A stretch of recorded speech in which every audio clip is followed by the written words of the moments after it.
Hello everyone, welcome to my channel online GS by Diwakar. यहाँ पे देखिए हम लोग भूगोल की एक नई सीरीज जिसमें आप विश्व के भूगोल के बारे में जानेंगे। और ये सामान्य अध्ययन भूगोल की सीरीज़ है और ये आपके एग्ज़ाम के पॉइंट ऑफ व्यू से मोस्ट इम्पॉर्टेंट है। चाहे आप आगामी जो आपका टीजीटी पीजीटी का पेपर है, यूजीसी नेट या असिस्टेंट प्रोफेसर के एग्ज़ाम है, इसके अलावा सबसे ज़्यादा जो इम्पोर्टेंट ये वाला टॉपिक आपका रखता है, ये टीजीटी पीजीटी के साथ साथ आपका सामान्य अध्ययन यानी कि आपका यूपीपीसीएस यूपीएससी, इसके अलावा आपका जो इस अन्य स्टेट के जो सिविल सर्विसेज हैं उसके लिए, वनडे एग्ज़ाम्स के लिए ये पूरा टॉपिक आपका मोस्ट इम्पॉर्टेंट है। ठीक है, और यदि आप इस चैनल पे पहली बार आ रहे हैं तो चैनल को सब्सक्राइब करके बेल आइकन को क्लिक कर लीजिए। और इसके आगे देखिए हम लोग यूजीसी नेट का भी जो आपका कंप्लीट बैच चल रहा है वो भी आपका ऐप पे चल रहा है। ऐप के लिए आपको क्या करना है, जीएस बाय दिवाकर जो प्ले स्टोर में जाके सर्च करिए, ऊपर आपको यहाँ पे दिख रहा होगा। ठीक है, वहाँ से आप डाउनलोड करिए, वहाँ पे इसका पूरा पीडीएफ भी मिल जाएगा। और ये यूट्यूब चैनल आपको पता ही है, इस पे चल रहा है सारा कुछ। ठीक है, और जो टॉपिक है हमारा कौन सा है, ब्रह्मांड। ब्रह्मांड में हम लोग क्या क्या पढ़ेंगे, सौरमंडल और उसके परिवारों को पढ़ेंगे, सभी ग्रहों के बारे में हम लोग जानेंगे। बौने ग्रह क्या होते हैं, क्षुद्र ग्रह क्या होते हैं, ब्लैक होल क्या होता है। ठीक है, और हिग्स बोसान जो पार्टिकल्स हुआ, इसके अलावा जो अभी अपडेटेड शोध चल रहे हैं ब्रह्मांड के बारे में, क्योंकि आप जानते हैं कि जो मंगल ग्रह पे अपना मिशन हुआ या चंद्रमा पे जो मिशन हुआ, ठीक है, तो इन सारी चीज़ों के बारे में भी हम लोग बात करेंगे, क्योंकि ये सब कुछ क्या है आपका एक ब्रह्मांड या सौरमंडल में ही आएगा। और वर्तमान समय में वैज्ञानिक सबसे ज़्यादा जो फोकस कर रहे हैं वो ये कर रहे हैं कि किसी अन्य ग्रह पे पृथ्वी के जैसी क्लाइमेटिक कंडीशंस मिल जाए, ताकि यहाँ पे जो बढ़ती जनसंख्या इसको कम करने के लिए हम लोग अन्य ग्रहों पे भी बसाव की सोच रहे हैं। ठीक है, तो ये इसलिए आपका एक सामान्य जानकारी के पर्पज़ से भी पूरा ये वीडियो आपके लिए मोस्ट इम्पॉर्टेंट है। और चैनल का नाम आप जान ही रहे हैं। इसके अलावा देखिए यहाँ पे ऐप आपको कैसे डाउनलोड करना है, और ये जो टॉपिक है इसमें ग्रह, तारे, उपग्रह सभी को देखा जाएगा। इसके अलावा इम्पोर्टेंट तथ्यों को भी हम देखेंगे। ये पूरा देखिए आपका UGC net, TGT PGT, UPSC यानी आईएएस पीसीएस या स्टेट लेवल के जो यूपी ट्रिपल एससी जैसे हो गया आपका का, या बिहार में जो बीएसएससी हो गया, इन सभी के लिए ये पूरा इंपॉर्टेंट होने वाला है। और ज्योग्राफी के किसी भी कोर्स के लिए आप क्वेरी भी कर सकते हैं, इस नंबर पे व्हाट्सअप कर लीजिएगा। चलिए पहला पॉइंट यहाँ पे स्टार्ट करते हैं हम लोग। और इसको स्टार्ट करने से पहले एक महत्वपूर्ण सूचना आपको और अपडेट कर दिया जाए कि जो आपका दूसरा चैनल है, दूसरा चैनल यानी कि एक और चैनल आप लोगों के लिए चलाया जा रहा है, जहाँ पे हम लोग केवल प्रीवियस ईयर की बात करते हैं। किसकी बात करते हैं, प्रीवियस ईयर की बात करते हैं। तो इस चैनल का नाम है स्टडी PYQ। कैसे मिलेगा ये, यूट्यूब पे जाइए, स्टडी PYQ सर्च करिए। वहाँ पे देखिए हमने टीजीटी के 10 सालों के साल अवेलेबल करा दिए, पीजीटी का हो चुका है। अभी क्या है कि आपका यूजीसी नेट का चल रहा है। यूजीसी नेट का अभी 2020 जून का हो चुका है। ठीक है, पूरा 100 प्रश्नों का वीडियो एक ही में, यानी 100 प्रश्न कंप्लीट है। और इन 100 प्रश्नों से इतना डिटेल में हम लोगों ने वहाँ देखा है कि 100 से कम 400 प्रश्न आपके तैयार होंगे, और पूरा जो है सिलेबस आपका क्या होगा, रिवाइज हो जाएगा। तो इसलिए स्टडी PYQ पे जाकर वहाँ आप जो है अपनी तैयारी को चेक भी कर सकते हैं। वहाँ पे प्रैक्टिस सेट भी है और तैयारी में और अच्छी जो है। ठीक है, तो यहाँ पे हम लोग स्टार्ट करते हैं। आपका पहला जो पॉइंट है ये क्या दे रखा है कि हाल ही में शनि ग्रह को पीछे छोड़कर सबसे अधिक चंद्रमाओं यानी कि उपग्रहों वाला ग्रह कौन सा बन गया है। तो ये आपका बृहस्पति जो है, ये सबसे ज़्यादा उपग्रह आपसे प्रश्न पूछे गए हैं। क्योंकि ये प्रश्न इसलिए ज़्यादा पूछा जाता है क्योंकि ये देखिए आपका जल्द ही अपडेट होते रहते हैं, बदलाव हुए हैं। तो सबसे ज़्यादा अभी बृहस्पति के पास 92 हो गए। वर्तमान में सबसे अधिक चंद्रमा यानी उपग्रह किसके पास हैं, बृहस्पति के पास 92। इससे पहले शनि के पास 83 थे। और अक्सर जो आपके जो किताबें हैं, ठीक है, जो आपके पास बुक होगी, नोटबुक, ठीक है, उसमें आप देखेंगे तो वो अभी तक जो है ज़्यादातर जगहों पे शनि मेंशन किया गया है। ठीक है, बृहस्पति ग्रह के बाद सर्वाधिक उपग्रह वाला जो ग्रह है वो आपका कौन सा है, वह शनि, यानी बृहस्पति के बाद शनि है। और किन ग्रहों के पास कोई भी चंद्रमा नहीं, कोई उपग्रह नहीं है। ठीक है, कोई सैटेलाइट नहीं है किस ग्रह का, तो ये आपका जो है शुक्र है और बुध ग्रह है। ठीक है, अब यहाँ पे देखिए एक अलग से आपको टेबल मिल गया है, यहाँ पे मेंशन किया गया है ग्रह और उपग्रह कहाँ पे कौन से कितने किसके हैं।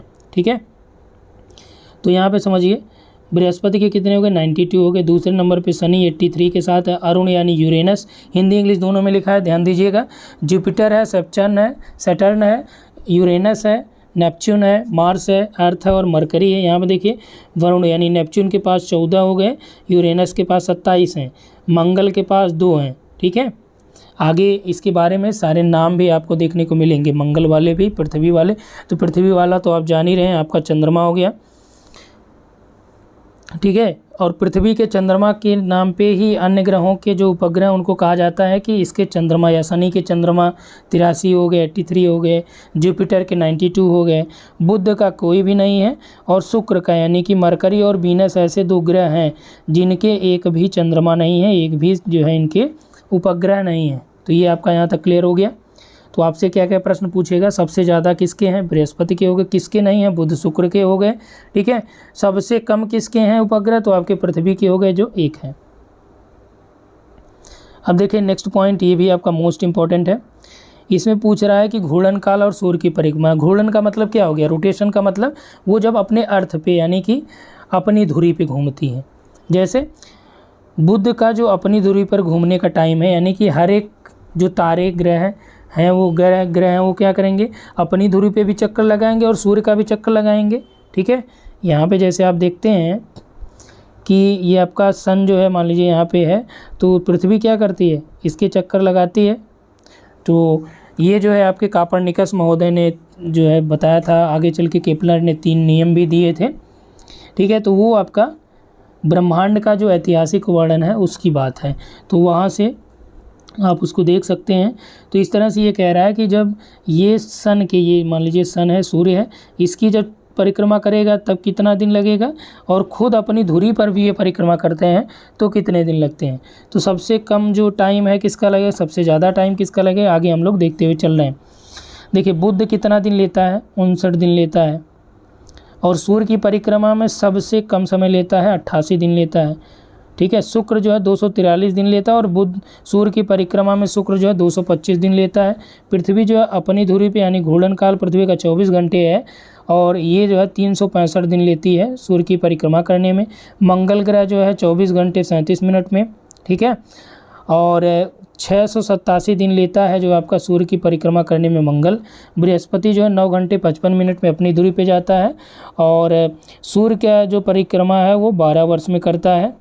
और इधर देखिए आपका बृहस्पति तक हो गया। शनि की हम लोग बात कर लें तो 10 घंटे में करता है, लगभग 11 घंटे, और सूर्य की परिक्रमा लगभग 30 वर्ष में करता है। अरुण, ठीक है, यानी कि यूरेनस जो ये आपका 17 घंटे में करता है, और ये जो है सूर्य की परिक्रमा 84 वर्ष में। वरुण यानी नेपच्यून आपका 16 घंटे में करता है, और 165 वर्ष में जो आपका ये सूर्य की परिक्रमा करता है।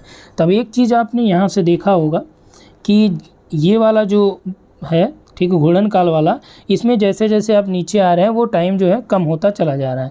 यही आप सूर्य की परिक्रमा के बारे में देखेंगे तो जैसे जैसे नीचे आ रहे हैं वो टाइम क्या होता है, बढ़ता जा रहा है। ठीक, क्यों हो रहा है ऐसा, तो सबसे पहले आप यहाँ पे ये समझिए, ऐसा ये इसलिए हो रहा है क्योंकि ये आपका जो सन हो गया, ठीक है, सूर्य हो गया, इसके बाद यहाँ पे क्या बुध है, शुक्र है, पृथ्वी है, मंगल है, बृहस्पति है, शनि है, अरुण है, वरुण है। ठीक है, यहाँ पे मंगल और बृहस्पति के बीच में यहाँ पे क्या है आपका एस्टेरॉइड्स हैं या क्षुद्र ग्रह है। अब यहाँ पे क्या है कि बुध अपनी धुरी पे 59 दिन में लगा रहा है, लेकिन सबसे कम टाइम में ये आपका सूर्य की परिक्रमा कर रहा है। क्यों, क्योंकि ये सूर्य से एकदम नज़दीक है और ऐसे ऐसे इसके चारों तरफ घूम जा रहा है, तो ये 88 दिन में ही कर ले रहा है। इसके बाद जो नंबर आता है वो होता है शुक्र का। तो शुक्र का जो टाइम पीरियड लगेगा ये किससे ज़्यादा होगा, बुध से ज़्यादा होगा, लेकिन पृथ्वी मंगल इन सबसे क्या होगा, कम होगा सूर्य की परिक्रमा करने में। ठीक है, लेकिन ये अपने धुरी पे 243 दिनों में घूम रहा है। ऐसे ही पृथ्वी जो है देखिए आपके अपनी धुरी पे क्या है 24 घंटे में घूम रहा है, लेकिन यही जो है पृथ्वी आपका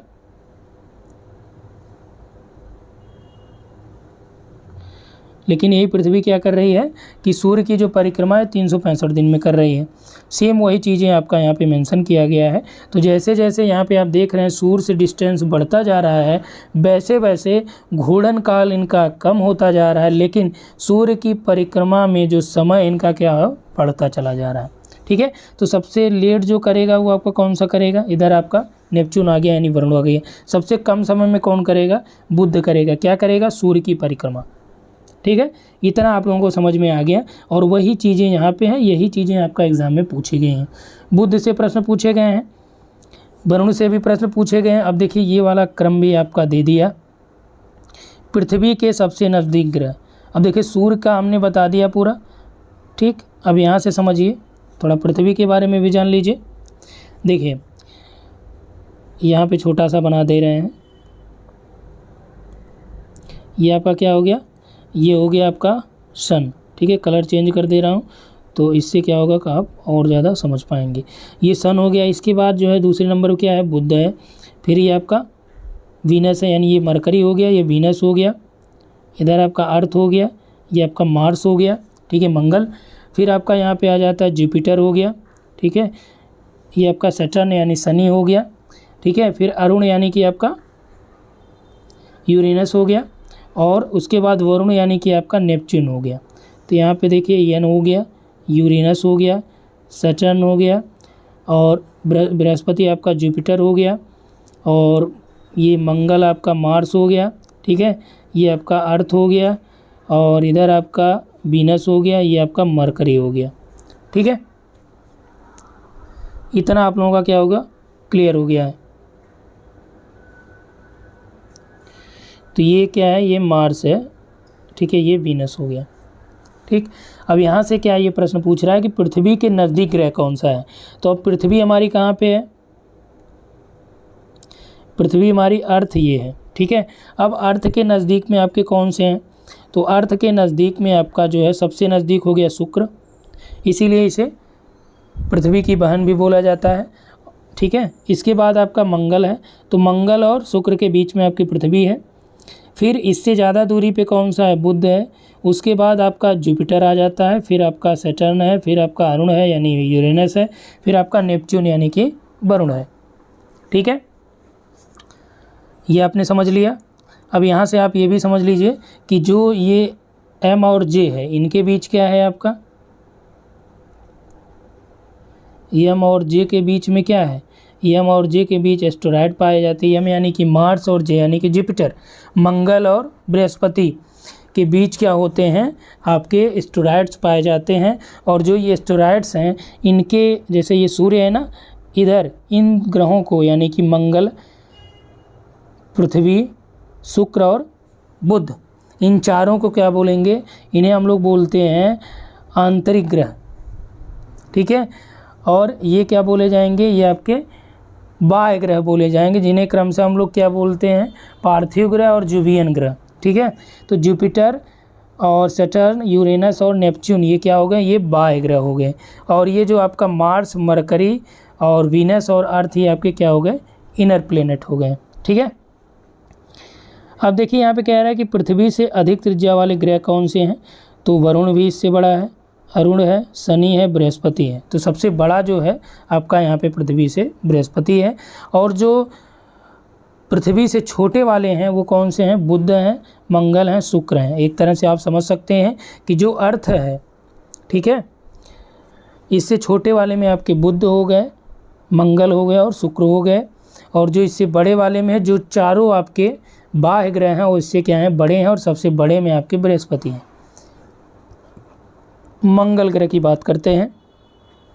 मंगल ग्रह को लाल ग्रह क्यों कहा जाता है, ठीक है, तो मंगल ग्रह यहाँ पे देखिए दिया है कि मंगल ये लाल ग्रह है जहाँ ऑक्सीजन और नाइट्रोजन यहाँ पे प्रचुर मात्रा में पाए जाते हैं। इसके अलावा जो लाल है वो क्यों लाल कहा जाता है, क्योंकि यहाँ पे आपका आयरन के ऑक्साइड मिलते हैं। ठीक है, तो जो आयरन होता है वो आप जानते हैं कि जब ये ऑक्सीजन से क्रिया करता है तो ये लाल रंग देता है। तो जो ये इसके ऑक्साइड्स होते हैं या FeO2 यानी कि आयरन के जो ऑक्साइड्स होंगे उनके कलर क्या होते हैं, लाल होते हैं। इसीलिए हम लोग जो मार्स ग्रह है, मंगल ग्रह है, उसे हम लोग लाल ग्रह कहते हैं, क्योंकि वहाँ पे आयरन की अधिकता पाई जाती है। समझ में आई बात। अब ये मत समझिए कि वहाँ पे कोई युद्ध हुआ है, खून बिखरा हुआ है, या वहाँ पे बहुत ज़्यादा टेम्परेचर है इसलिए वहाँ की चट्टानें पिघल जा रही हैं, तो ऐसा कुछ नहीं है। जो मेन रीज़न है वो आपका ये है कि आयरन के ऑक्साइड्स हैं, और आयरन के जो ऑक्साइड्स होते हैं वो लाल रंग देते हैं, और इसी कारण से मंगल ग्रह को हम लोग क्या बोलते हैं, रेड प्लैनेट। ठीक है, अब देखिए आया प्रश्न कि एस्टेरॉयड यानी क्षुद्र ग्रह कहाँ पाए जाते हैं, तो बृहस्पति और मंगल के बीच में। बृहस्पति यह सबसे विशाल ग्रह है जहाँ श्वसन संभव नहीं, यानी ऑक्सीजन है नहीं, सांस नहीं ले पाएंगे। इसका वायुमंडल हाइड्रोजन और हाइड्रोजन के यौगिक जैसे मीथेन से हुए ये आपका भरपूर है। आंतरिक ग्रह और बाह्य ग्रह की अब बात आ गई, तो आंतरिक ग्रहों में देखिए हमने पहले ही आपको मेंशन कर दिया कि क्या क्या चीज़ें हैं। बुध, शुक्र, पृथ्वी और मंगल ये आंतरिक हो गए, और शेष जैसे जुपिटर और सैटर्न, नेपच्यून और यूरेनस ये सभी क्या हो गए, बाह्य ग्रह हो गए। दूरी की सबसे बड़ी इकाई कौन सी, ये पारसेक है, और एक पारसेक में होते हैं 3.26 प्रकाश वर्ष, ये भी नोट डाउन कर लीजिए। एक खगोलीय इकाई कितने मीटर के बराबर होती है, तो 1.46 × 10⁻11 यानी 10⁻11 मीटर के बराबर होती है। और सौर धब्बे क्या होते हैं, चलिए सूर्य में आप जो डॉट्स देखते हैं वो क्या हैं, धब्बे क्या होते हैं, यह सूर्य के प्रकाश मंडल में दिखाई पड़ते हैं और यह चुंबकीय गतिविधियों के केंद्र होते हैं। ध्यान दीजिएगा, ये जो आपके डॉट्स दिखाई देते हैं, स्पॉट दिखाई देते हैं सूर्य में, ये क्या होते हैं, ये एक तरह से चुंबकीय केंद्र होते हैं और ये अस्थायी होते नहीं। आप देखते हैं कि ये बार बार इनमें समय के साथ परिवर्तन होता है, ये बनते और नष्ट होते जाते हैं। तो समझ में आई बात, ठीक है। सौर धब्बे क्या होते हैं, ये कहाँ पे दिखते हैं, फोटोस्फीयर में दिखते हैं, और क्या होते हैं, ये आपका चुंबकीय गतिविधियाँ यहाँ पे होती हैं। क्यूपर बेल्ट क्या होता है, ठीक, क्यूपर बेल्ट जो है ये प्लूटो की कक्षा के निकट हिम और चट्टानों का बड़ा क्षेत्र होता है जिसे प्लेनोटाइड्स कहते हैं। ठीक है, तो क्यूपर बेल्ट क्या होता है, ये प्लेटो जो आपका एक ग्रह था जिसे बौना ग्रह की श्रेणी में रख दिया गया, सबसे छोटा ग्रहों में, जिसे यम कहा जाता था, प्लूटो या यम, तो प्लूटो की जो कक्षा है उसके निकट जो हिम और चट्टानों का एक एरिया होता है, बड़ा क्षेत्र होता है, वही आपका क्यूपर बेल्ट कहा जाता है, जिसे हम लोग प्लेनेटाइड्स भी कहते हैं। ठीक है, यह तथ्य है कि ग्रह सूर्य के चारों ओर वृत्तों में नहीं बल्कि किस में घूमते हैं, दीर्घ वृत्ताकार में घूमते हैं, जो केपलर का नियम था। ठीक है, दीर्घ वृत्त का मतलब हो गया ये, इसे हम लोग क्या बोलेंगे, ये आपका दीर्घ वृत्त होता है। आपने यदि इंटर में निर्देशांक ज्यामिति यानी कोऑर्डिनेट ज्योमेट्री पढ़ा होगा, ठीक, तो वहाँ पे ये स्पष्ट देखा होगा, या इंटर में आपने अगर फिजिक्स पढ़ा होगा 12th क्लास में, तो भी आपने केपलर के तीनों नियमों को वहाँ से समझ लिया होगा। ठीक है, तो सबसे पहले इसे किसने प्रदर्शित किया था, तो जोहान्स केपलर ने। सर्वप्रथम जोहान्स केपलर ने बताया कि जो ग्रह हैं सूर्य की परिक्रमा वृत्ताकार नहीं बल्कि दीर्घ वृत्ताकार कक्षा में करते हैं, तथा इसने सूर्य की ग्रही कक्षा को क्या बोला, केंद्र माना था। ठीक है, वैज्ञानिक किस परिघटना को ब्रह्मांड के निरंतर विस्तार के साक्ष्य के रूप में उदाहरणित करते हैं, तो ये जो वैज्ञानिक हैं वो किस वजह से बताते हैं कि जो ब्रह्मांड है उसमें विस्तार हो रहा है। ठीक है, किस वजह से, अंतरिक्ष में सूक्ष्म तरंगों की उपस्थिति का पता चलना और अंतरिक्ष में जो रेड शिफ्ट परिघटना का अवलोकन जो ब्रह्मांड के निरंतर विस्तार के साक्ष्य जुटाने में जो एडविन हब्बल का योगदान है। ये देखिए, अभी आई थिंक आपका पिछली बार शायद ये आपका झारखंड पीजीटी में पूछा है, एडविन हब्बल का ब्रह्मांड के निरंतर विस्तारण के साक्ष्य के रूप में अंतरिक्ष में सूक्ष्म तरंगों की उपस्थिति का पता चलना, अंतरिक्ष में रेड शिफ्ट परिघटना का अवलोकन तथा आधुनिक अध्ययनों में सुपरनोवा का अंतरिक्ष में विस्फोट होना भी क्या है, ये ब्रह्मांड विस्तार के साक्ष्य के रूप में माना जा रहा है। यानी कि जो आधुनिक अध्ययनों से पता चला कि जो सुपरनोवा है उसका विस्फोट होता है, तो इसकी वजह से क्या होगा, ब्रह्मांड में विस्तार हो रहा है। ठीक है, तो आपसे पूछा जाए कि ब्रह्मांड के विस्तार में सबसे ज़्यादा योगदान किसका है, तो एडविन हब्बल को ध्यान रखिएगा। एक व्यक्ति काली अंधेरी रात में रेगिस्तान में अकेला खड़ा था। उसने अपने गांव जाना था जो वहां से पूर्व में 5 किलोमीटर दूरी पर था। उसके पास दिशा ज्ञान का कोई यंत्र नहीं था, यानी कि वो दिशा सूचक यंत्र उसके पास था नहीं, पर उसने ध्रुव तारे को पहचान लिया। अब उसको अपने गाँव पहुँचने के लिए कौन सा मार्ग अपनाना अधिकतम सुविधाजनक होगा। ध्यान दीजिएगा इसको। अब ये प्रश्न क्या है, पूरा व्यवहारिक है। जैसे मान लीजिए आप कहीं भटक गए, ठीक है, और आपने भूगोल पढ़ा है, तो अब यहाँ पे कह रहा है कि देखिए कि आप कहीं हैं, काली अंधेरी रात है, रेगिस्तान में आप खड़े हैं अकेले, और आपको अपने गांव जाना, और गांव कहाँ पे है, पूर्व में 5 किलोमीटर। यही ध्यान दीजिएगा, दिशा का मेन चीज़। ठीक, तो दिशा आपको पूर्व में देखना है, अब ये भी आपको नहीं पता कि आपके पास, चूँकि अंधेरी रात है तो वहाँ पे दिशा का कोई लफड़ा है नहीं, आपको वैसे भी नहीं पता चलेगा। अब आपके पास कोई यंत्र भी नहीं जिससे आप पहचान पाएँ, ठीक है। लेकिन आप क्या कर रहे हैं, ध्रुव तारे को पहचान लिया। अब उसको, यानी आपको गांव पहुंचने के लिए कौन सा मार्ग अपनाना ज़्यादा आसान होगा, ठीक है। तो पहले ये समझिए कि जो ध्रुव तारे होते हैं इसको आप अपनी बाईं ओर रख कर चलें, क्योंकि ध्रुव तारे की जो स्थिति होती कैसी होती है, उत्तर दिशा में होती है, ठीक है। तो अगर आप ध्रुव तारे को उत्तर मान लेंगे, ठीक है, और अतः व्यक्ति ध्रुव तारे को अपनी बाईं ओर रख कर गति करेगा तो उसकी गति पूर्व दिशा में होगी और वो अपने गांव पहुंच जाएगा। समझ में आई बात। जैसे कि मान लीजिए ध्रुव तारे को आप उत्तर मान रहे हो तो उत्तर के किधर, आप बाईं तरफ गति करेंगे तो आप कहाँ पहुंच जाएंगे, अपने गंतव्य पे या अपने घर पहुंच जाएंगे जो आपका 5 किलोमीटर पूर्व में है।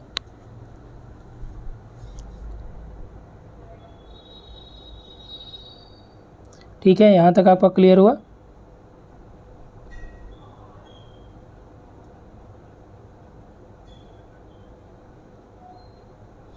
आगे देखिए, क्षुद्र ग्रहों तथा धूमकेतु के बीच अंतर क्या होता है। अब देखिए यहाँ पे एस्टेरॉइड्स और धूमकेतु के बीच अंतर की बात कर रहा है कि दोनों में क्या डिफरेंसेस होते हैं। जो क्षुद्र ग्रह होते हैं ये क्या होते हैं, छोटे होते हैं और चट्टानी जो ग्राहिकाएँ होती हैं यानी प्लैनेटाइड्स होते हैं। जबकि धूमकेतु क्या होता है, धूमकेतु आपका हिमशीतित गैसों से निर्मित होता है जिन्हें चट्टानी या धातु पदार्थ इसमें क्या होते हैं, आपस में बंधे हुए होते हैं। धूमकेतु आपका क्लियर हुआ, क्षुद्र ग्रह क्लियर हो गया। अब आगे देखिए, धूमकेतु क्या होते हैं, ये गोचर दीप्तिमान पुच्छ दर्शाते हैं। धूमकेतु आपने आकाश में देखा होगा कि वो जो धूमकेतु पुच्छल तारे होते हैं जिन्हें कहते हैं, तो वो बहुत चमकीले होते हैं, दीप्तिमान पुच्छ दर्शाते हैं। जबकि क्षुद्र ग्रह जो है उनके अंदर कोई इस तरह से दीप्तिमान जो है वो चीज़ें नहीं रहती हैं। क्षुद्र ग्रह सूर्य के परितः परिक्रमा करने वाला एक छोटा निष्क्रिय या चट्टानी पिंड होता है। धूमकेतु क्या है, ये छोटा पिंड होता है जिसमें चट्टान, धातु के कण, धूल के कण आदि क्या होते हैं, हिम और गैसों के साथ जो है ये बधे हुए थे उसमें पाई जाती हैं। और सूर्य की ऊर्जा से जो है ये क्या होते हैं, हिम जो है धीरे धीरे वाष्पीकृत होते रहते हैं और जो वाष्पीकृत हो जाता है आपका, ठीक है, तो वो क्या होता है, पूंछ की तरह दिखने लगता है और पूंछ जैसी संरचना निर्माण होता है, ठीक है, जो आपका क्या होता है, दीप्तिमान होता है, प्रज्वलित दिखाई देता है आकाश में। क्षुद्र ग्रह जो होते हैं ये अधिकांश मंगल और बृहस्पति की कक्षा के बीच पाए जाते हैं। लेकिन जो धूमकेतु है ये आपका क्या है, इसका पथ जो है अत्यधिक दीर्घ वृत्ताकार होता है और सामान्य से ये क्या होते हैं, नेपच्यून से बाहर के क्षेत्रों में पाए जाते हैं। कहाँ पे, कूपर बेल्ट में। ध्यान दीजिए, कूपर बेल्ट या क्यूपर बेल्ट कहाँ पे है, ये आपका नेपच्यून से बाहर है, यानी कि आपका नेपच्यून यानी कि वरुण, वरुण से बाहर यानी कि यम, यम यानी कि प्लूटो। शुरुआत में इसीलिए हमने क्यूपर बेल्ट बताया आपको कि प्लूटो के पास जो हिमशीतित चट्टानी कड़े हैं या चट्टानी पदार्थ जिन्हें प्लेनेटाइड कहा जाता है, वही आपका क्या है, क्यूपर बेल्ट है, ठीक है। कंजंक्शन क्या होता है कि यदि दो आकाशीय पिंडों का पृथ्वी से एक दूसरे के करीब दिखाई देते हैं तो इसे क्या बोला जाता है, संयुग्मन, कंजंक्शन बोला जाता है। और ये घटना जो होती है हर एक 20 वर्ष में एक बार घटित होती है, ठीक है। जब दो आकाशीय पिंड क्या होते हैं, पृथ्वी से एक दूसरे से करीब दिखाई देते हैं। और जो ग्रेट कंजंक्शन होता है उसमें क्या होता है, कंजंक्शन में तो नॉर्मल पृथ्वी से कोई दो पिंड जो है आपके नज़दीक दिखाई दें, और जो ग्रेट कंजंक्शन होता है इसमें यदि शनि और पृथ्वी के कंजंक्शन की स्थिति हो तो इसे ग्रेट कंजंक्शन या महासंयुग्मन कहा जाएगा। शनि और बृहस्पति, जोवियन ग्रह, चलिए जो चीज़ हमने शुरुआत में बात की वही आपका यहाँ पे आ गया। कह रहा है कि जोवियन ग्रह या जिसे गैसी विशालकाय ग्रह कहा जाता है वो कौन से हैं, तो जो बाहरी ग्रह हमने बताया आपको उन्हें जोवियन कहते हैं, जो आंतरिक उन्हें पार्थिव कहते हैं। तो जो बाहर वाले हैं कौन कौन से, बृहस्पति हैं, शनि हैं, यूरेनस है और नेपच्यून है, ठीक है।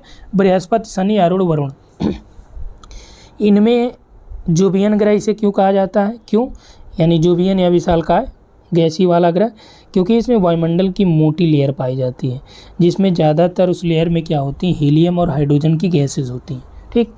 बृहस्पति के 4 बड़े, सबसे बड़े चंद्रमा कौन कौन से हैं, तो आयो है, यूरोपा है, गैनीमेड है और कैलिस्टो है। इन उपग्रहों को इटालियन खगोलशास्त्री गैलीलियो ने, जिन्होंने पहली बार वर्ष 1610 में देखा था, उन्हीं के नाम पर ये गैलीलियन उपग्रह कहे जाते हैं। और गैलीलियन उपग्रह ये चारों हैं, आयो, यूरोपा, गैनीमेड और कैलिस्टो। ठीक है, आगे देखिए, बृहस्पति की धुंधली वलय प्रणाली की खोज किसके द्वारा की गई? क्योंकि आप देखते हैं बृहस्पति के चारों ओर एक वलय देखा जाता है, धुंधला वलय होता है। अब कह रहा है कि जो ये धुंधला वलय है, ये इसकी खोज किसके द्वारा की गई थी? तो ये 1979 में एक वाइजर मिशन था, उसके द्वारा खोज हुई थी। शनि का सबसे बड़ा उपग्रह जो बुध ग्रह के लगभग बराबर है, तो वो आपका टाइटन है। ये पूछा गया प्रश्न है। आपसे पूछा जाएगा टाइटन किस ग्रह का उपग्रह है, तो आप बताएंगे शनि का है।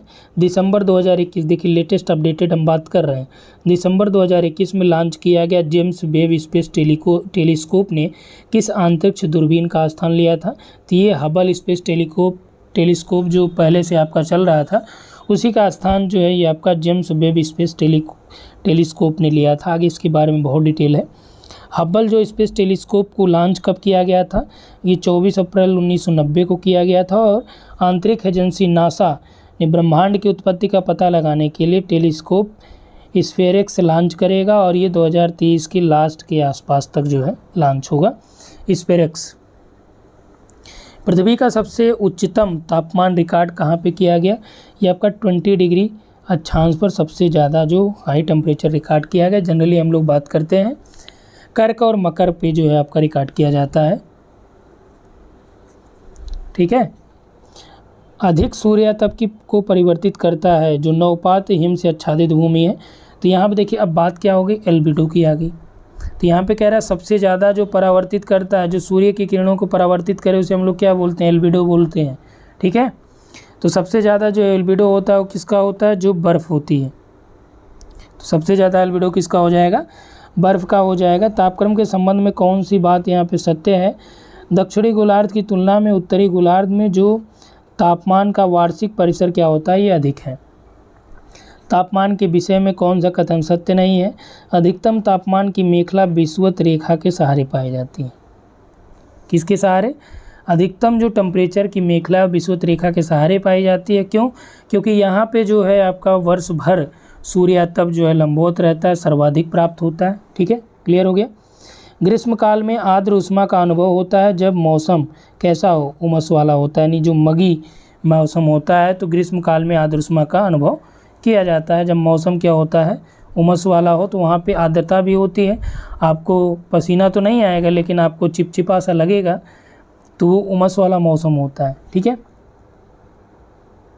इसमें कुछ आपका क्लाइमेटोलॉजी से भी रिलेटेड है, कुछ आपके फिजिकल ज्योग्राफी में भी हैं। सौर लघु तरंगें पार्थिव ऊर्जा की लंबी तरंगों में कहाँ परिणत होती? ध्यान दीजिएगा। आपने ये सुना होगा कि जब सूर्य से पृथ्वी पर किरणें आती हैं, जिसे हम लोग क्या बोलते हैं? लघु तरंग पार्थिव विकिरण। ठीक है, शॉर्ट टेरेस्ट्रियल वेव बोलते हैं या लघु तरंग कहते हैं। जब ये यहाँ से रात्रि में वो वापस जो है वायुमंडल में छोड़ी जाती हैं, और इन्हीं तरंगों की वजह से क्या होता है? आपका वायुमंडल गर्म होता है।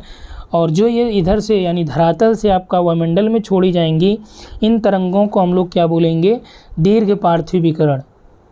ठीक है, यानी लॉन्ग टेरेस्ट्रियल वेव। और जो आती है उन्हें शॉर्ट टेरेस्ट्रियल वेव बोला जाता है। ठीक है, तो उन्हें लघु तरंग बोला जाएगा। और जब ये जाएगी तो ये दीर्घ पार्थिव विकिरण इसे कहा जाता है, जो धरातल से वायुमंडल में छोड़ी जाती हैं। ठीक है, तो ये यही कह रहा है कि जो लघु तरंग है कब परिवर्तित हो जाती है? जब ये धरातल के संपर्क में आती है और वापस धरातल से वायुमंडल में छोड़ी जाती है। प्रश्न पूछा जाता है कि वायुमंडल सर्वाधिक गर्म किससे होता है? तो वो दीर्घ पार्थिव विकिरण से होता है। ठीक है, साफ रात में धुंध रातों की अपेक्षा अधिक ठंडी क्यों होती है? अब देखिए, ये भी एक आपका व्यवहारिक प्रश्न हो गया कि जो स्वच्छ रातें होती हैं वहाँ पे आपका ठंड जो है ज़्यादा रहेगी अपेक्षाकृत जो धुंध वाली रातें होंगी उनसे। क्यों? क्योंकि जो धुंध वाली रात होगी तो उससे क्या होगा कि आपका जो एक आवरण बन जाता है, और आवरण की वजह से यहाँ से जो दीर्घ पार्थिव विकिरण जाएगा, जैसे आप मान लीजिए कि यहाँ से धरातल से दीर्घ पार्थिव विकिरण छोड़ी गई, अब यहाँ पे आपका धुंध जमा हुआ है, तो इसकी वजह से क्या होगा? ये आपका ग्रीन हाउस इफेक्ट जनरेट कर लेता है, और यहाँ पे आपका टेम्परेचर एक मेंटेन रखता है। जबकि जो स्वच्छ रात होगी वहाँ पे धुंध होगा नहीं, तो जो दीर्घ पार्थिव विकिरण वायुमंडल में विकिरित हो जाएगा, और उसकी वजह से क्या होगा? जो टेम्परेचर है धरातल का वो कम हो जाएगा। तो वही कह रहा है कि साफ रात में धुंध रातों की अपेक्षा अधिक ठंडी होती है। ठीक है, तो ये किसके कारण? विकिरण से। वायुमंडल अधिकांश ऊष्मा कहाँ से प्राप्त करता है? तो वायुमंडल सर्वाधिक जो ऊष्मा है ये डायरेक्ट आपका सन से प्राप्त करता है तथा प्रत्यक्ष रूप से पृथ्वी के धरातल से प्राप्त होता है। ठीक है, तो अभी जस्ट हमने यही बोला कि जो सर्वाधिक ऊष्मा वायुमंडल को मिलती है कहाँ से आई? वायुमंडल सर्वाधिक गर्म किससे होता है? तो ये आपका जो प्रत्यक्ष रूप से पृथ्वी के धरातल से प्राप्त हो रही है, यानी दीर्घ पार्थिव विकिरण से हो रही है। लेकिन परोक्ष रूप में किससे हो रहा है? सूर्य से भी तो जो वायुमंडल है उसके धूल कण कुछ गर्म होते हैं, तो उसकी वजह से भी क्या होगा, जो वायुमंडल है वो गर्म होगा। ठीक है, दिया है कि ग्रह नहीं है, तो ग्रह कौन सा नहीं है? चंद्रमा जो है ग्रह नहीं, ये पृथ्वी का एक प्राकृतिक उपग्रह है। ठीक है, पृथ्वी के घूर्णन की दिशा के विपरीत घूर्णन कौन से करते हैं? तो पृथ्वी के घूर्णन की जो दिशा है ये आपका वेस्ट टू ईस्ट है, पश्चिम से पूर्व है। ठीक है, और पश्चिम से पूर्व की दिशा इसकी होने की वजह से आपका जो सूर्योदय होता है वो किधर होता है? पूर्व की तरफ होता है। सेम यही चीज़ें आपसे ये पूछा जाए कि किन ग्रहों पे जो सूर्योदय है वो पश्चिम की तरफ होता है, तो आप कहेंगे शुक्र और अरुण का। क्यों? क्योंकि ये जो दो ग्रह हैं ये इनका जो रोटेशन होता है वो ईस्ट से वेस्ट होता है, यानी पूर्व से पश्चिम की ओर होता है, और इसका पश्चिम से पूर्व होता है। ठीक है, और इसीलिए शुक्र और अरुण के जो आपका सूर्योदय होता है वो किस तरफ होता है? पश्चिम की तरफ होता है, तो ये ध्यान रखिएगा। ठीक है, पृथ्वी का निकटतम ग्रह आपका कौन सा है? शुक्र है। ध्रुव तारे की स्थिति उत्तर दिशा में होती है, ध्यान रखिएगा। चंद्र ग्रहण होता है कब? जब जो है सूर्य और चंद्रमा के बीच में आपकी क्या हो जाए? पृथ्वी आ जाए, तब क्या होगा? चंद्र ग्रहण होगा। और सूर्य ग्रहण कब होता है? जब चंद्रमा जो है सूर्य और पृथ्वी के बीच में आ जाए, यानी कि ये आपका सूर्य हो गया, ये चंद्रमा हो गई, बीच में आपका अर्थ आ गया, तो इससे क्या होगा?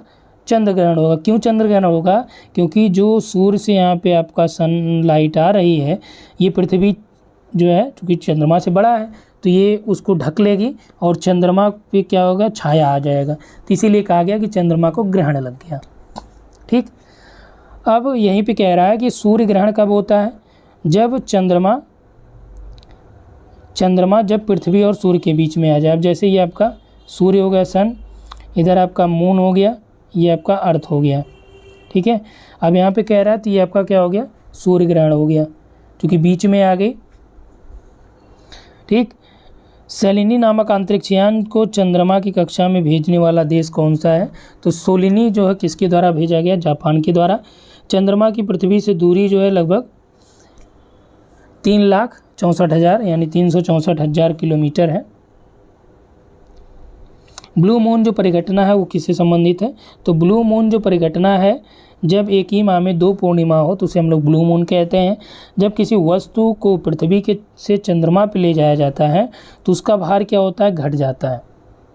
ठीक है, और ये किस कारण से होता है? वहाँ पे क्लाइमेटिक कंडीशंस और वहाँ के ग्रेविटेशन की वजह से जो है आपका ये होता है।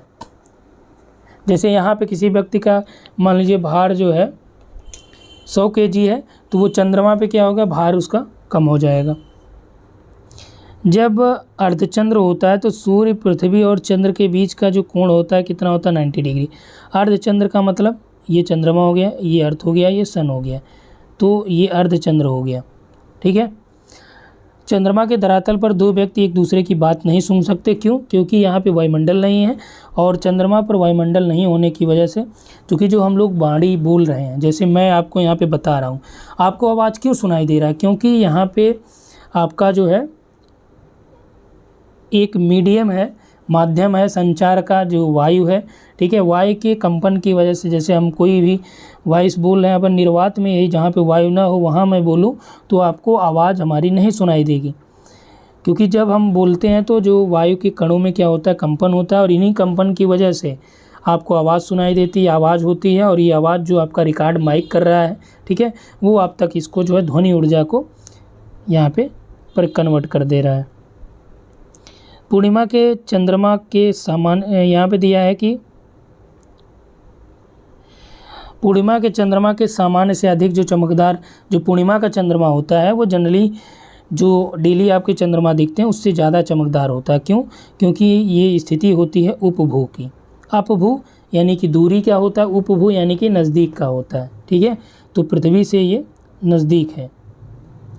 मानव ने चंद्रमा पर पहला कदम कब रखा था? 1969 में, जो आपके नील आर्मस्ट्रांग हो गए। सी ऑफ ट्रांक्विलिटी ये पूछा गया प्रश्न है। ठीक है, जो ट्रैंक्विलिटी का सागर है, ये कहाँ पे है? ये चंद्रमा पे है। चंद्रमा के किस परिस्थिति में चंद्र ग्रहण होता है? तो जब पूर्ण चंद्र दिखता है तब आपका चंद्र ग्रहण होता है, जो हमने पहले बताया कि बीच में पृथ्वी आ जाएगी तो चंद्रमा बेचारा ढक जाएगा, इसके ऊपर सनलाइट नहीं आएगी, तो कहेंगे भैया यहाँ पे अंधेरा हो गया, तो ये ग्रहण लग गया इनका। सौरमंडल में क्षुद्र ग्रह यानी एस्टेरॉयड छोटे खगोलीय पिंड हैं, जिन्हें ग्रहों के किनके बीच जो एस्टेरॉयड पाए जाते हैं, तो मंगल बृहस्पति हो गए।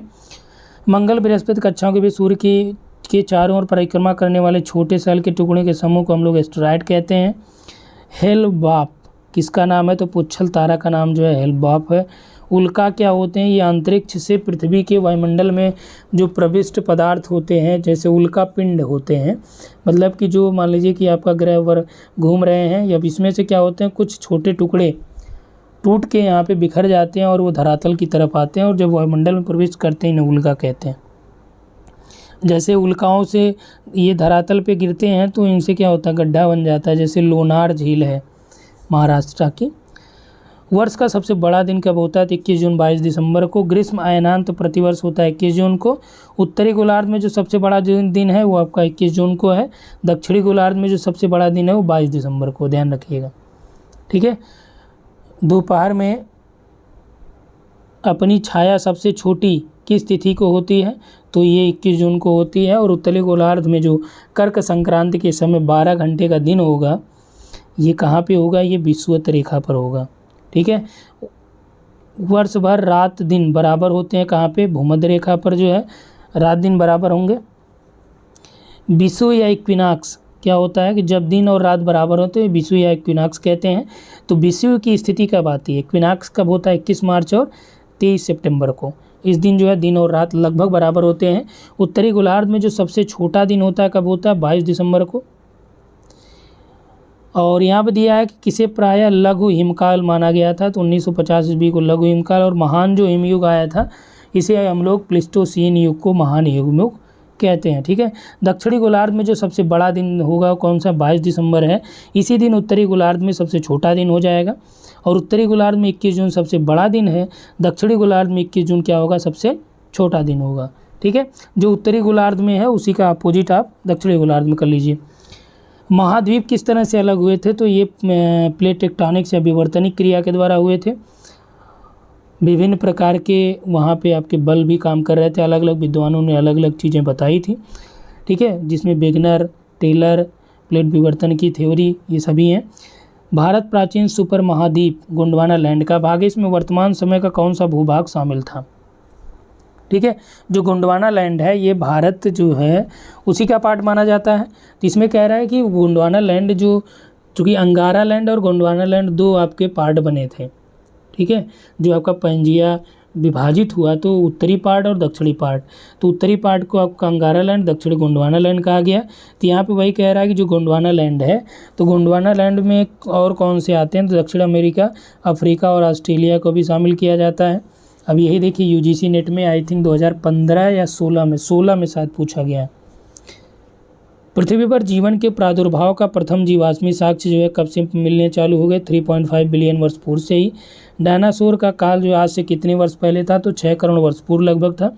ब्लैक होल मोस्ट इंपॉर्टेंट है, ब्लैक होल की जानकारी चंद्रशेखर ने दी थी सबसे पहली बार।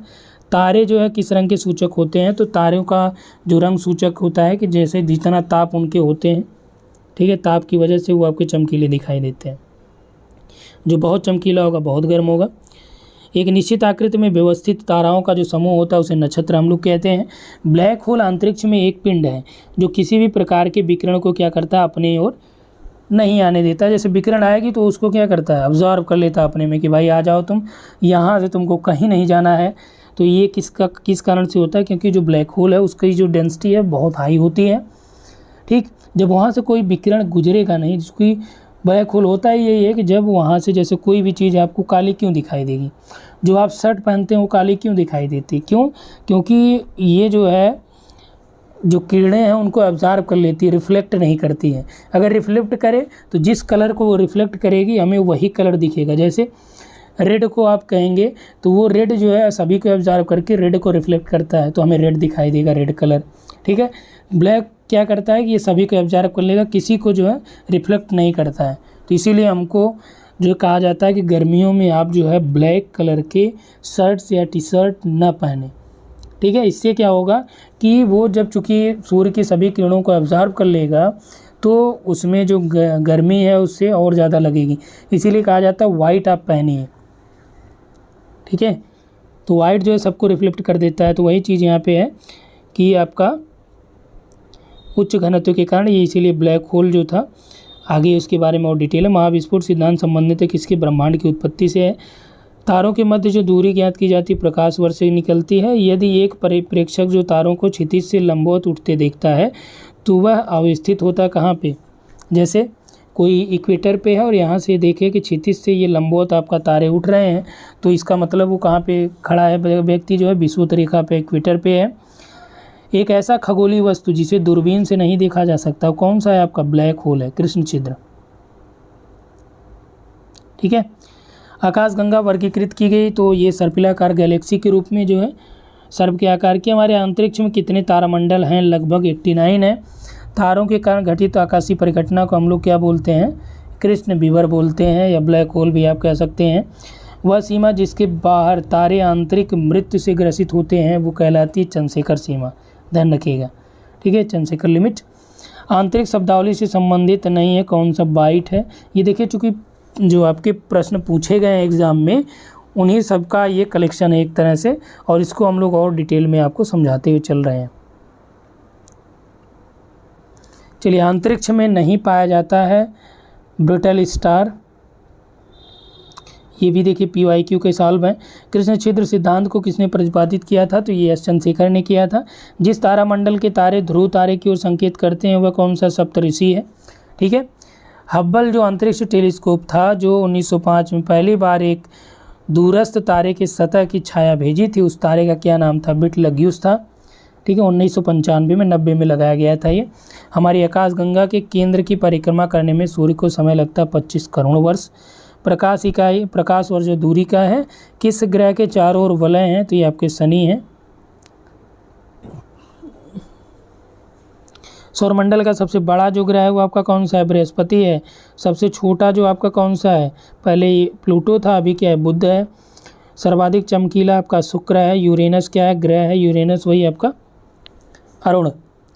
चंद्रमा उपग्रह है। हेली पुच्छल तारे होते हैं। पृथ्वी अपने अक्ष पर 23.5 डिग्री झुकी है। ग्रहों में कौन जीवन के अस्तित्व के लिए उपयुक्त हो सकता है? तो मंगल, यहाँ पे ऑक्सीजन और नाइट्रोजन की मात्रा उपलब्ध है। वैज्ञानिक जिन्होंने सर्वप्रथम खोज की कि पृथ्वी के चारों ओर, पृथ्वी जो है सूर्य के चारों ओर घूमती थी, तो न्यूटन ने पहली बार बताया था। हालांकि इसकी पुष्टि जो है कोपर्निकस ने भी किया था। भोर का तारा जो है शुक्र को कहा जाता है। पृथ्वी दिवस 22 अप्रैल को मनाया जाता है। सूर्य आकार पृथ्वी से लगभग 109 गुना बड़ा है। सूर्य जो है 109 गुना पृथ्वी से बड़ा है।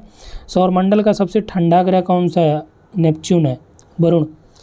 भूपर्पटी में सबसे ज़्यादा पाया जाने वाला जो रासायनिक तत्व है ये ऑक्सीजन है, ध्यान रखिएगा, प्रश्न पूछा गया है। मौसम परिवर्तन पृथ्वी की किस विशिष्टता से होती है, संबंधित होता है? तो अपनी धुरी पर 23.5 का झुकाव के कारण जो है सूर्य के चारों ओर परिक्रमा के कारण ये चीज़ें होती हैं। पृथ्वी स्थित है कहाँ पे? सूर्य और मंगल ग्रहों के मध्य में, शुक्र और मंगल के बीच में है, ठीक है। शुक्र मंगल शुरुआत में आपको बताया गया। इंटरनेशनल एस्ट्रोनॉमिकल यूनियन द्वारा 2006 में जो आपके प्लैनेट की जो परिभाषा दी गई उसके अनुसार कौन सा जो है प्लैनेट में नहीं आता, कौन सा ग्रह में नहीं आता? 2006 में जो ये परिभाषा दी गई तो 2006 में प्लूटो को बाहर कर दिया गया। सौरमंडल का मंदतम गति वाला जो ग्रह है, सबसे धीरे गति करता है, तो ये आपका वरुण है। कौन सा सौरमंडल का भाग नहीं है? तो जो आपकी नेबुला है सौरमंडल की पार्ट नहीं है। सौरमंडल यानी कि सूर्य और उसका परिवार। एक एस्ट्रोनॉमिकल यूनिट औसत दूरी क्या है पृथ्वी और सूर्य के बीच की? मंगल, बृहस्पति, शुक्र, पृथ्वी, इनमें से कह रहा है कौन सूर्य के चारों परिक्रमा करने में सबसे ज़्यादा समय लेता है? ठीक है, सबसे कम आपका जो हो गया बुध हो गया, फिर शुक्र हो गया। सबसे ज़्यादा जो टाइम लेगा इनमें दिए गए में बृहस्पति लेगा। जैसे जैसे आप बाहर की तरफ बढ़ते जाएंगे ग्रहों के क्रम में, वैसे उनका टाइम पीरियड सूर्य की परिक्रमा में बढ़ता जाएगा। सर्वप्रथम बृहस्पति ग्रह के चंद्रमा की खोज किसने की? गैलीलियो ने की थी, जो आयो यूरोपा गैनीमेड कैलिस्टो थे। ठीक है, सूर्य तथा पृथ्वी के मध्य ग्रह कौन से हैं? बुध और शुक्र हैं। पृथ्वी सूर्य से निकटतम दूरी पर कब होती है? 3 जनवरी को। अब ध्यान दीजिएगा, आप कहेंगे कि यहाँ पे आप कह रहे हैं कि 3 जनवरी को निकटतम होती है, तो हमें गर्मी ज़्यादा क्यों नहीं लगती? जनवरी में तो ठंडी हो जाती है। तो ये स्थिति होती है कहाँ पे? सदर्न हेमिस्फीयर में, दक्षिणी गोलार्ध में। उत्तरी गोलार्ध में ये नहीं होता। उत्तरी गोलार्ध में ठंडी पड़ती है, लेकिन इस स्थिति में 3 जनवरी को जो है ये आपका पृथ्वी सूर्य से निकटतम हो जाता है। सूर्य से पृथ्वी की जो दूरी है वो लगभग 149.6 मिलियन किलोमीटर है। शनि ग्रह है, नेपच्यून से ये गर्म होता है शनि। निक्स और हाइड्रा जो उपग्रह हैं किसके हैं? ये प्लूटो के हैं। यम 2 ग्रह जिनके उपग्रह नहीं है, बुध शुक्र पहले ही हो चुका। सौरमंडल में आकार के अनुसार घटते क्रम में ग्रहों में सबसे बड़ा आपका बृहस्पति है, फिर शनि है, फिर वरुण है, फिर पृथ्वी है। पृथ्वी की जुड़वा बहन कहे जाने वाले ग्रह का नाम क्या है? तो ये आपका शुक्र है। फिनिक्स मार्स लैंडर जो मंगल ग्रह की सतह पर उतरा था, ये कब उतरा था? फिनिक्स जो है ये लैंडर जो है 26 मई 2008 को उतरा था। सूर्य की परिक्रमा में कौन सा ग्रह सर्वाधिक समय लेता है? तो वरुण है, लगभग 165 वर्ष लेता है। टाइटन जो है सबसे बड़ा उपग्रह है शनि का। हमारे सौरमंडल में सभी ग्रहों में किसका घनत्व सर्वाधिक है? तो पृथ्वी का सर्वाधिक घनत्व है जो ग्रह हैं जितने भी हैं। कौन सा ग्रह सौरमंडल का सबसे दूर का ग्रह है? तो नेपच्यून है। ये देखिए जो प्रीवियस ईयर के क्वेश्चन है उसी का डायरेक्ट यहाँ पे आपका आंसर पॉइंटर दिया गया है।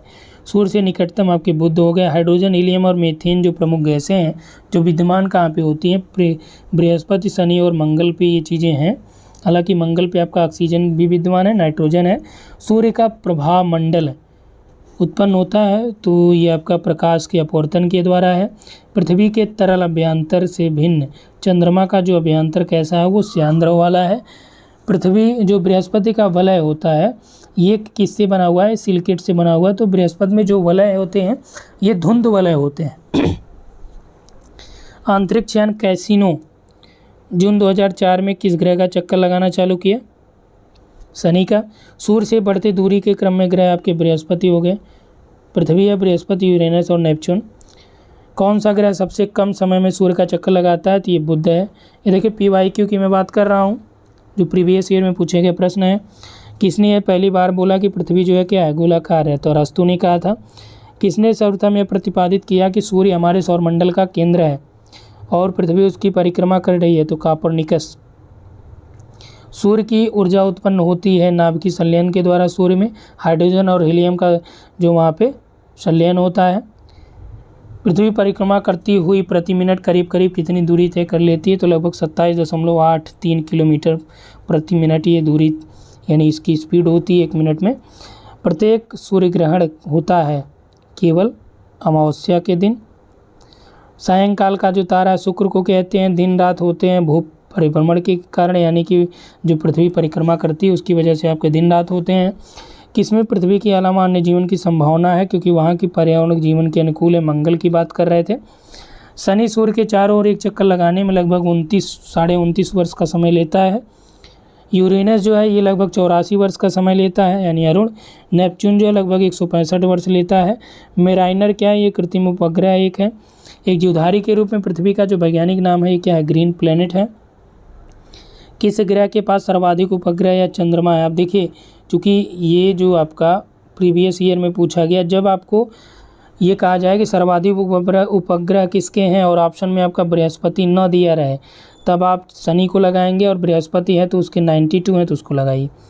किस वैज्ञानिक ने पहली बार कहा कि पृथ्वी सूर्य के चारों ओर चक्कर लगाती है और जो ब्रह्मांड के केंद्र में आपका पृथ्वी जो है ब्रह्मांड के केंद्र के बिंदु में नहीं है बल्कि सूर्य है, और चक्कर कौन लगा रहा है? पृथ्वी। केपलर के ये नियम में है। पृथ्वी का जो कोर है, कोर यानी कि नीफे जिसे कहते हैं, तो नीफे किससे बना? निकिल और आयरन से। पृथ्वी को सूर्य की परिक्रमा करने में कितने दिन लगते हैं? 365।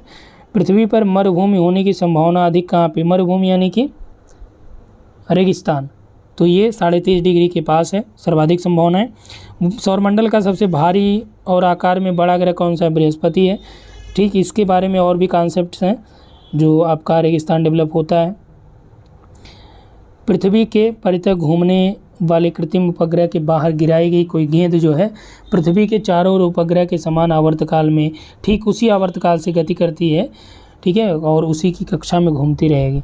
चूँकि होता ये है कि जो गेंद आपका पृथ्वी से बाहर उसके जैसे कृत्रिम उपग्रह से मान लीजिए बाहर कोई गेंद गिराई जाएगी तो वो उसी के साथ आपका गति करने लगी सेम आवर्तकाल से, क्योंकि यदि उसमें उतना वेग रहे जिससे वो क्या करे पृथ्वी की जो ये आपका गुरुत्वाकर्षण कक्ष है या घूर्णन कक्ष है उससे वो बाहर आ पाए, ठीक है। अगर वो उससे बाहर आ जाएगी तो धरातल पे आके गिर जाएगी, तो अगर उससे बाहर नहीं आ पाएगी तो वो आपका उसी के साथ गति करने लगेगी। किस ग्रह के दिन का मान और उसके अक्ष का झुकाव लगभग पृथ्वी के समतुल्य है? मंगल का। सूर्य के चारों ओर चक्कर लगाते हुए पृथ्वी का मध्य वेग कितना हो जाता है? लगभग 29.8 किलोमीटर प्रति सेकेंड। अगर सूर्य और पृथ्वी के बीच की दूरी 1/4 कम कर दी जाए तो सबसे अधिक संभावना किस बात की होगी? यहाँ पे कह रहा है कि सूर्य और पृथ्वी के बीच की जो दूरी है उसको लगभग 1/4 और कम कर दिया जाए, ठीक है। तो जो हमारे वर्ष की अवधि क्या होगी? कम हो जाएगी। सौरमंडल में ग्रहों की संख्या क्या है? 8 हैं। और ग्रहों के बारे में क्या सत्य है कि ये अप्रकाशमान होते हैं और होते हुए भी चमकते हैं क्योंकि इनको एनर्जी तारों से मिलती है, ठीक है। तो ये टोटल क्या हो रहे हैं? ये जो आपके प्रश्न पूछे गए हैं उसी का एक कलेक्शन है। सूर्य से पृथ्वी तक प्रकाश को पहुंचने में जो समय लगता है 8 मिनट 17 सेकंड, कहीं कहीं आपको 8 मिनट 22 सेकंड मिलेगा, कहीं कहीं आपको 8 मिनट 3 सेकंड मिलेगा, ठीक है। सूर्य ग्रहण होता है न्यू मून डे या अमावस्या को। मैगलन जो अंतरिक्ष यान था किस ग्रह हेतु भेजा गया था? ये शुक्र के लिए था। मंगल पर जीवन की उपस्थिति के लिए कौन सी अवस्था सबसे सुसंगत है? क्योंकि वहाँ पे जो है वो बर्फ़ के छत्रक या बर्फ़ की कई प्लेटें, कई लेयर्स, बर्फ़ के पर्वत वहाँ पे उपलब्ध हैं, ठीक है। तो ये टोटल हम लोगों ने देख लिया। और इसके बाद आपका यहाँ से अब डिटेल्ड वाले शुरू होते हैं। अभी तक हम लोगों ने क्या किया था कि जो प्रीवियस ईयर के क्वेश्चन थे, चाहे वो आपका यूपीएससी, यूपीपीसीएस या अन्य स्टेट एग्ज़ाम के या वनडे एग्ज़ाम्स में या आपका टीजीटी, पीजीटी में जो पूछे गए थे, उन सभी का ही हमने स्टडी कर लिया है। अब हम लोग यहाँ पे थोड़ा सा और देख लेते हैं ब्रह्मांड के बारे में कि ब्रह्मांड का सबसे पहले जो अध्ययन किसके द्वारा किया गया। अब देखिए यहाँ पे आपका डिटेल्ड वाले में आ गए हम लोग। तो सबसे पहली बार जो ब्रह्मांड का अध्ययन किया गया मिस्र यूनानी खगोलशास्त्री जो टॉलमी थे, क्लॉडियस टॉलमी 44 AD के आसपास, यानी एनो डोमिनी ईसा पूर्व। इनके अनुसार पृथ्वी जो है ब्रह्मांड के केंद्र में है और सूर्य एवं अन्य ग्रह जो है इनकी परिक्रमा करते हैं, ठीक है। टॉलमी ने जो माना था कि जो पृथ्वी जो है ये ब्रह्मांड के केंद्र में, बाद में केपलर आते हैं तो केपलर कहते हैं नहीं, पृथ्वी जो है सूर्य की चक्कर लगा रही है और सूर्य जो है ब्रह्मांड के केंद्र में है। जबकि टॉलमी ने ये माना था कि ब्रह्मांड के केंद्र में कौन है? पृथ्वी है, सूर्य जो है और अन्य ग्रह जो है इस पृथ्वी की चंद्रमा लगा रहे हैं, पृथ्वी के चक्कर लगा रहे हैं। अंतरिक्ष खगोलीय संघ की हम लोग बात करें तो यह जो आपका पेशेवर जो एस्ट्रोनॉमिस्ट है उनका एक ऑर्गेनाइजेशन है जो स्पेशली आपके खगोल की पर अध्ययन करते हैं, जिनकी स्थापना हुई थी 1919 में, ठीक है। इनका जो सचिवालय है या हेडक्वार्टर है वो पेरिस में है। इस संघ का उद्देश्य क्या होता है? जो अंतर्राष्ट्रीय खगोलीय संघ है तो इसका उद्देश्य ये होता है कि खगोल शास्त्र के क्षेत्र में जो रिसर्च करना, अध्ययन करना, उसको इंटरनेशनल लेवल पे बढ़ावा देना होता है। जब भी ब्रह्मांड में कोई नई वस्तु पाई जाती, कोई नया शोध होता है तो खगोलीय संघ के द्वारा जो है दिए गए नाम ही क्या होते हैं? अंतर्राष्ट्रीय स्तर पे मान्य होते हैं। ध्यान रखिएगा, अगर आप जो है कोई नाम दे रहे हैं कि कोई ग्रह आ रहा है उसका नाम मान लीजिए कि किसी और के नाम पे दे रहे हैं तो वो आपका वैलिड तभी होगा जब उसको मान्यता IAU देगा, यानी इंटरनेशनल एस्ट्रोनॉमिकल यूनियन देगा, ठीक है। तो वही कह रहा है कि कुछ भी होता है तो उसमें जो है अंतर्राष्ट्रीय स्तर पे मान्यता तभी होती है जब अंतर्राष्ट्रीय खगोलीय संघ उसको अप्रूवल देता है। तो IAU का उद्देश्य ये होता है कि खगोलीय विज्ञान को बढ़ावा देना। जो आपका IAU है इसकी महासभा में बैठक 3 वर्ष में एक बार की जाती है। पिछली बार जो बैठक हुई इसका आयोजन ऑस्ट्रिया के वियना में 2018 में किया गया था, ठीक है। IAU की आगामी जो बैठक है 2021 में हुई दक्षिण कोरिया के बुसान में। अब जो अगली होने वाली वो अगले वर्ष होगी 2024 में, ठीक है। अब ब्रह्मांड की उत्पत्ति के बारे में देख लीजिए, यहाँ से आपका कई प्रश्न आपके एग्जाम में मिलता है। पहला देखिए, दिया है कि बिग बैंग थ्योरी, तो बिग बैंग थ्योरी के द्वारा ब्रह्मांड की उत्पत्ति की व्याख्या की जाती है, जिसे महाविस्फोट सिद्धांत कहा गया। जॉर्ज लेमेटियर, यहाँ पे देखिए आपका बिग बैंग थ्योरी की दिया है ना, ब्रह्मांड की उत्पत्ति का सबसे मान्य सिद्धांत जो आपका ये बिग बैंग थ्योरी है, इसके प्रतिपादक जॉर्ज लेमेटियर हैं। इसके अनुसार एक विशालकाय अग्निपिंड था जिसमें क्या हुआ, विस्फोट हुआ, और इसी विस्फोट से आपके गैलेक्सी बने, तारे, ग्रह, उपग्रह, इन सभी का निर्माण होता है। ठीक है, अस्तित्वमान द्रव्य, पदार्थ या ऊर्जा सम्मिलित रूप से इसको क्या बोला गया, ब्रह्मांड को कहा गया। ब्रह्मांड का जो व्यास है 10⁸ प्रकाश वर्ष है। ठीक है, अब यहाँ से जानिए आकाशगंगा के बारे में। माना जाता है कि आकाश में लगभग 100 अरब आकाशगंगाएँ हैं, ये मान्यताएँ हैं। देखिए, कोई आकाश में जाके आकाशगंगाओं को गिना नहीं है, इतनी है, गिन कौन पाएगा भाई। आकाशगंगा तारों का एक समूह होता है, ये ध्यान रखिएगा, इंपॉर्टेंट है। इनका आकार स्वरूप कैसा और सर्पिलाकार होता है। मंदाकिनी जो आकाशगंगा तारों का एक समूह जो धुंधला दिखाई देता है, जो तारा निर्माण प्रक्रिया का गैस पुंज भी है। ब्रह्मांड जो है ये क्या है, करोड़ों मंदाकिनी यानी करोड़ों आकाशगंगाओं से बना हुआ है। ठीक है, जहाँ पे देखिए मंदाकिनी का संबंध किससे है, तो आकाशगंगा से है। हमारी पृथ्वी एक आकाशगंगा में है जिसे दुग्ध मेखला आकाशगंगा या मिल्की वे कहा जाता है, ध्यान रखिएगा। अपन लोग जो किस आकाशगंगा में हैं, जो पृथ्वी आपकी है ये मिल्की वे में है, जिसे हम लोग दुग्ध मेखला आकाशगंगा भी या मंदाकिनी कहते हैं। ठीक है, आगे देखिए, केपलर के नियम से सूर्य और ग्रहों के बीच की दूरी की व्याख्या की जाती है। अब आ जाते हैं सौर मंडल पे। देखिए यहाँ पे टाइम आपका ज़्यादा भले हो रहा है, लेकिन पूरा वीडियो आप देखेंगे तो ये कंप्लीट हो जाएगा। अभी मैं देख रहा हूँ जिस तरह से, तो अगर कंप्लीट हो पाएगा तो, नहीं तो इसका हम लोग दूसरा पार्ट लाएंगे। ठीक है, क्योंकि एक साथ पूरा वीडियो बनाने में थोड़ा सा टाइम लगता ही है। और यहाँ पे देखिए, सूर्य के चारों ओर चक्कर लगाने वाले विभिन्न ग्रहों, क्षुद्र ग्रहों या धूमकेतु, उल्काओं या अन्य आकाशीय पिंडों के समूह को हम लोग क्या बोलते हैं, सौरमंडल बोलते हैं। ठीक है, सौरमंडल में क्या, क्षुद्र ग्रह हो गए, धूमकेतु हो गए, और उल्का पिंड हो गए, आकाशीय पिंड हो गए, सभी आपके सौरमंडल में आते हैं। इनका जो सौरमंडल का जो सबसे बड़ा लीडर है, सबसे बड़ा नेता है, जिसे जन्मदाता भी कह सकते हैं, सूर्य है, क्योंकि सौरमंडल की समस्त ऊर्जा का स्रोत ही यही है। तारे क्या होते हैं, तो आकाशगंगा में ये गैस के बादल होते हैं। इनका निर्माण गैस के बादलों से होता है और इनमें स्वयं का प्रकाश हो जाता है, तो ये इसीलिए सूर्य को भी एक तारा के रूप में वर्णित किया जाता है।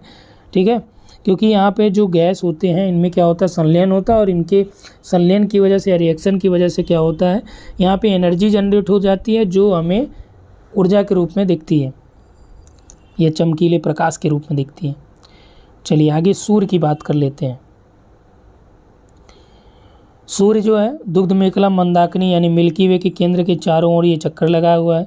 अभी देखिए आपका क्या है कि जैसे ग्रह आपके तारों के चक्कर लगाते हैं, वैसे जो तारे होते हैं वो आकाशगंगा के चक्कर लगाते हैं। तो अपना जो सन है, सूर्य है, ये किसका चक्कर लगा रहा होगा, ये आपका मिल्की वे जो आपका आकाशगंगा उसका चक्कर लगा रहा था।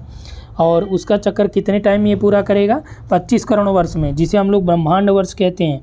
सूर्य अपने अक्ष पर पूर्व से पश्चिम की ओर घूमता है। ठीक है, सूर्य एक गैसीय गोला है जिसमें हाइड्रोजन लगभग 71% है, हीलियम आपका 26% है, अन्यथा तो 2.5 के आसपास है। ठीक है, तो सबसे ज़्यादा हाइड्रोजन हीलियम है, इसी का संलयन होता है। और आप जानते हैं कि संलयन से क्या होगा, बहुत ज़्यादा एनर्जी जनरेट होती है।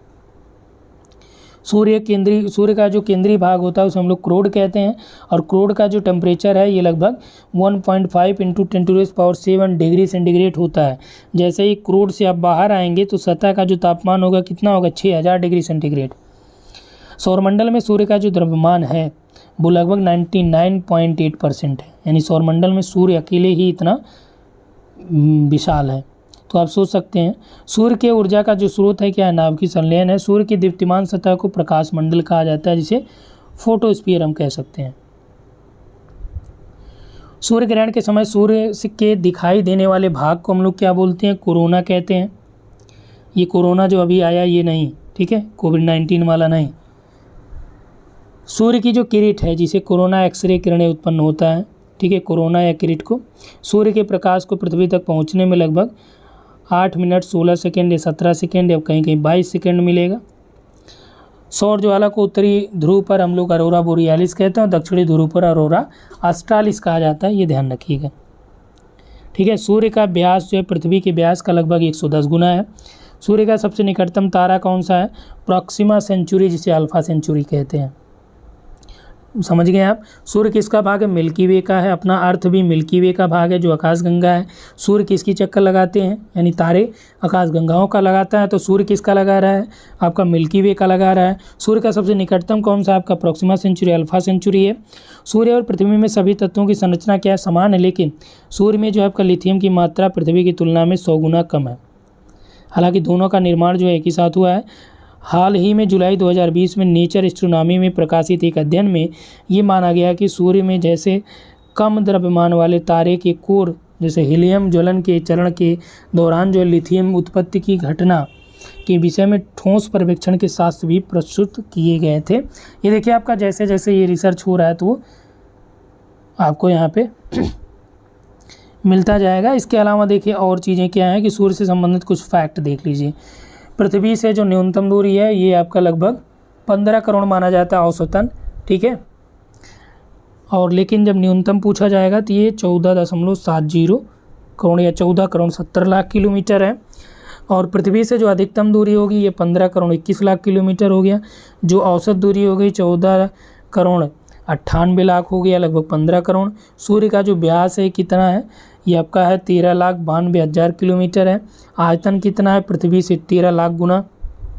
द्रव्यमान कितना है? पृथ्वी से लगभग 3,32,000 गुना।